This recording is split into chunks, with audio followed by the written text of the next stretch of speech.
ሁሌ ቁርስ ምሳራት ብቻ ማሟላት የቤት ኪራይ ብቻ ማሟላት ምን ያደርግላችኋል? ሶሻል ሚዲያ ላይ ሰዎች መተው ቢዝነሳቸውን እያስተዋውቁ የት ደርሰው ቪዲዮ እየሰሩ ገንዘብ እያገኙ የት ደርሰው እናንተ ደሞዝ ብቻ ክብሬን ምናምን የምን ክብር አለ? ሶሻል ሚዲያ ሲጀመር የምትዋረዱበት ቦታ አይደለም። ስለዚህ አስተሳሰባችሁን መቀየር አለባችሁ። ሶሻል ሚዲያ ላይ ሁሉም አይነት ሰው አለ።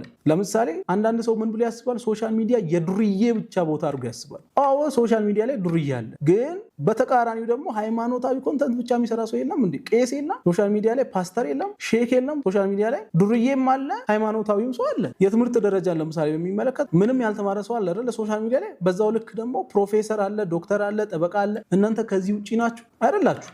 ስለዚህ ሶሻል ሚዲያ ላይ ሁሉም አይነት ሰው አለ። ይመቸው ሁሉም። ብልግናም የሚሰራው ይኖራል። አንተ ብልግና ነገር መስራት ከፈለክ ስራ፣ ግን ጥሩ ነገር መስራት ከፈለክም ጥሩ ነገር የሚሰራም ሰው አለ እኮ። ለምንድን ነው ሁሌ መጥፎን ነገር ብቻ የምትጠይቁ? ቢዝነሱን የሚያስተዋውቅ የቢዝነስ ሰው አለ ሶሻል ሚዲያ ላይ፣ ሁሉም አይነት ሰው አለ። ስለዚህ ይሄን በመረዳት ለሶሻል ሚዲያ ያላችሁን አመለካከት ማስተካከልና ሶሻል ሚዲያን የምትፈሩበት ምንም ምክንያት እንደሌለ፣ እንደውም እየፈራችሁ ቁጭ ካላችሁ ይበልጥ እንደምትጎዱ መረዳት ያስፈልጋል።